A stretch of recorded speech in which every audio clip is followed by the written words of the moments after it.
जा और कल जा जी बोलता है। তুমি কিছুদিন আগে কি হিন্দি কথা বলতে है তুমি তো সবাইকে পাগল করে দিতে है वो अच्छा है। এখন তো সবাই তোমার কাছে হিন্দি ক্লাস করতে চাইতে है তুমি কি সবাইকে হিন্দি ক্লাস করাতে है जी नो प्रॉब्लम है। এখন থেকে হিন্দি বাদ দিতে है এখন থেকে আমরা চাইনা ভাষায় কথা বলতে है ओके नो प्रॉब्लम है। তুমি শুরু করতে है अच्छा ठीक है।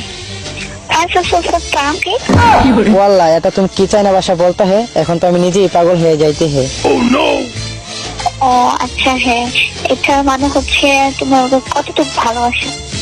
ও বুঝতে পারছি এখন এখন আমি তুমি বলতে হ্যাঁ ইয়া ফ্রাংস ফংস ফংস আন্ডাসরা ফ্রানসরা আঙ্গসরা ফংস ওয়াল্লাহ এটা মানে কি? এটার মানে হচ্ছে যে আমি তোমাকে এক